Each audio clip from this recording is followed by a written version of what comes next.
Alors les amis, juste pour vous dire qu'on a eu de nouvelles infos et des mises à jour qui viennent de tomber là. Franchement, vu comme les énergies sont intenses en ce moment, on va faire plus de vidéos pour bien vous tenir informés de ce qui se passe au fur et à mesure de l'évolution.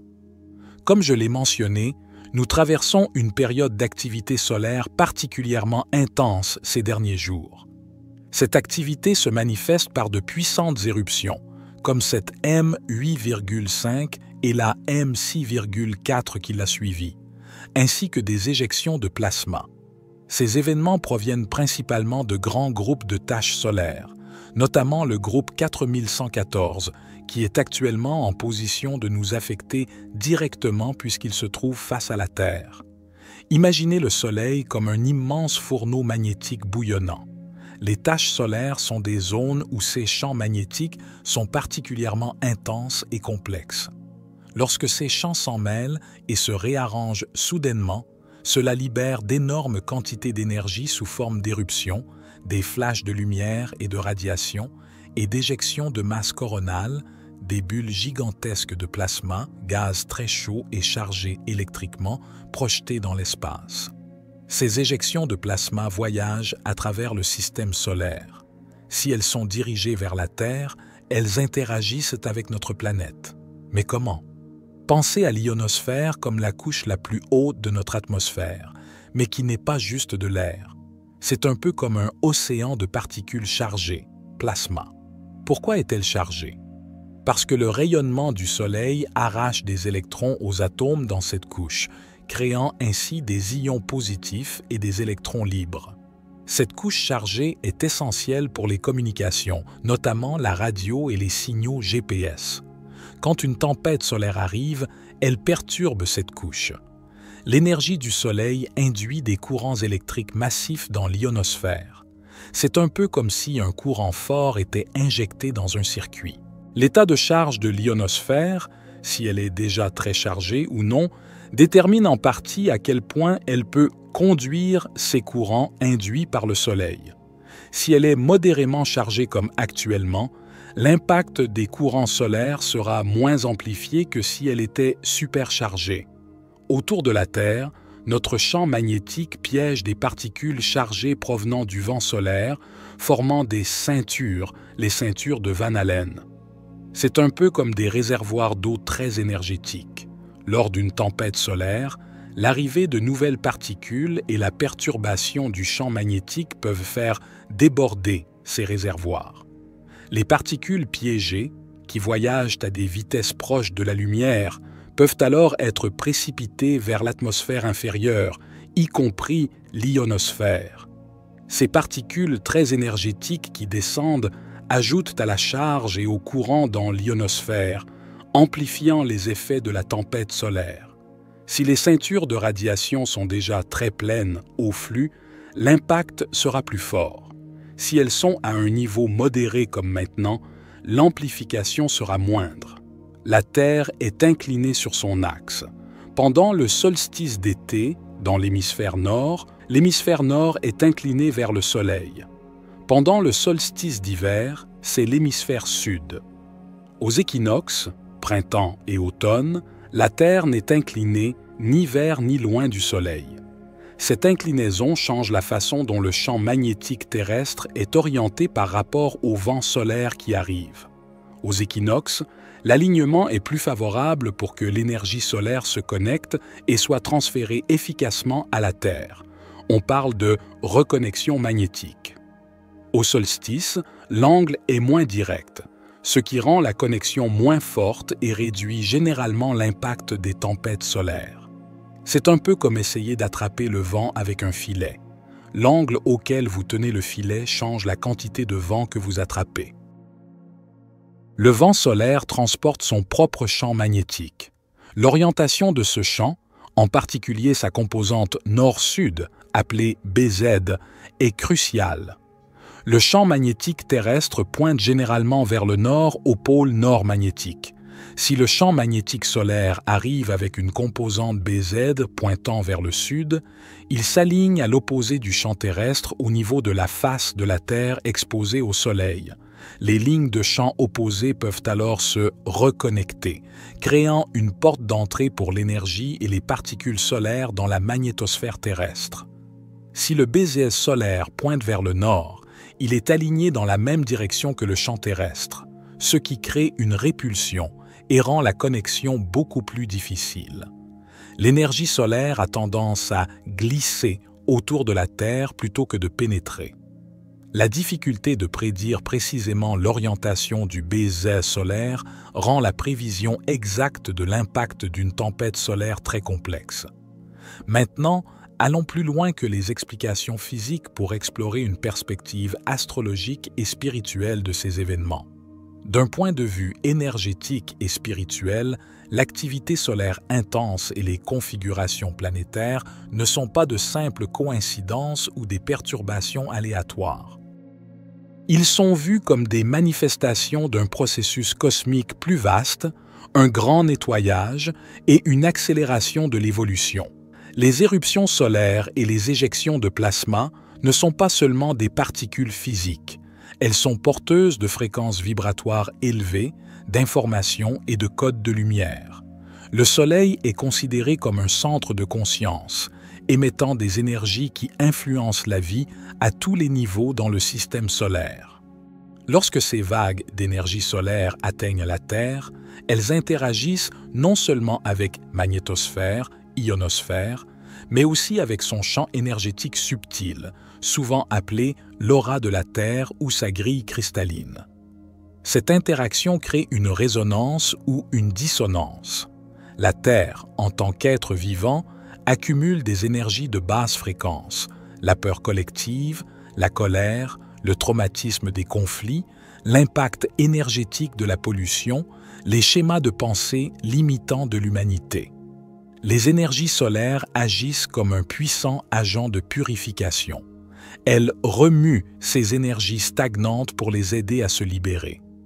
Les perturbations géophysiques, tempêtes géomagnétiques, peut-être l'activité sismique accrue, peuvent être la manifestation physique de cette libération d'énergie. C'est comme un système immunitaire planétaire qui s'active pour éliminer les toxines énergétiques. L'activité électrique constante observée dans les taches solaires, le buzzing, peut être perçue comme l'énergie vitale du Soleil qui prépare et soutient ce processus de purification. Nous sommes intrinsèquement connectés à la Terre et au Soleil. Nos propres champs énergétiques, aura, chakras, et nos corps physiques sont sensibles à ces fréquences solaires. Ces énergies agissent comme des catalyseurs de transformation personnelle. Elles viennent éclairer et secouer nos propres zones d'ombre, nos blocages émotionnels, nos croyances limitantes, nos peurs enfouies et nos schémas karmiques qui ne servent plus notre évolution. C'est un nettoyage intérieur profond. Elles nous poussent à confronter ce qui doit être libéré pour que nous puissions vibrer à une fréquence plus élevée et incarner davantage notre potentiel lumineux. Les alignements planétaires ne sont pas juste des positions dans l'espace. En astrologie, ils créent des configurations énergétiques qui influencent le champ d'énergie du système solaire, y compris la façon dont les énergies solaires nous atteignent et nous affectent. C'est comme une orchestration cosmique qui dirige et module le processus de nettoyage. Chaque planète représente un principe archétypal et des leçons de vie. Leurs alignements créent des portails ou des focus énergétiques qui amplifient certains thèmes. L'alignement à l'ouest, Saturne, Neptune, Vénus, Cérès. Saturne concerne les structures, les limites, le karma. Neptune est lié à la spiritualité, l'intuition, l'illusion, la dissolution. Vénus gouverne les valeurs, les relations, l'amour de soi. Cérès touche à la nourriture, aux soins de soi, à l'abondance. Cet alignement, particulièrement avec Neptune, suggère une dissolution des vieilles structures et limitations, Saturne, pour permettre une expansion spirituelle, Neptune. Il nous pousse à réévaluer nos valeurs et notre façon de nous nourrir, physiquement, émotionnellement, spirituellement. C'est une énergie qui favorise le lâcher-prise du passé et l'intégration de dimensions plus subtiles de l'existence. L'alignement à l'Est, Mercure, Mars. Mercure est le mental, la communication, le raisonnement. Mars est l'action, la volonté, l'énergie, le courage. Cet alignement active l'énergie nécessaire pour intégrer les prises de conscience issues du nettoyage, Mercure, et pour passer à l'action, Mars, en accord avec notre nouvelle clarté. C'est l'impulsion pour manifester les changements intérieurs dans le monde extérieur. L'opposition de Jupiter. Jupiter est la planète de l'expansion, de la sagesse, de la foi, de l'abondance, mais aussi de l'excès et de l'ombre. Être en opposition avec la Terre crée une tension dynamique. Cela nous force à regarder en face, l'opposition, les domaines de notre vie liés à Jupiter, nos croyances, nos zones de croissance, nos ombres. Cela amplifie ce qui est présent, nous offrant une opportunité d'expansion rapide si nous sommes prêts à intégrer les leçons, ou de confrontation avec nos illusions si nous résistons. Jupiter, en tant que géant gazeux, a une influence gravitationnelle et énergétique significative, agissant comme un puissant point de pivot dans cette configuration céleste. Ces alignements ne causent pas le nettoyage solaire, mais ils agissent comme des lentilles cosmiques, focalisant et dirigeant l'énergie solaire vers des aspects spécifiques de notre réalité collective et individuelle, amplifiant ainsi le potentiel de transformation dans ces domaines. Ce nettoyage énergétique, bien que bénéfique à long terme, peut être intense et inconfortable sur le moment. C'est comme une crise de guérison. Lorsque les énergies solaires et planétaires remuent les énergies stagnantes en nous, celles-ci remontent à la surface pour être libérées. Manifestation émotionnelle. Vous pourriez ressentir des vagues d'émotions intenses et apparemment inexpliquées, tristesse, colère, anxiété, remontée. Ce sont des émotions anciennes, souvent refoulées, qui sont poussées vers la conscience pour être ressenties, acceptées et libérées. Les rêves peuvent être plus vifs ou perturbants. Manifestation physique. Le corps physique traite et libère aussi ses énergies.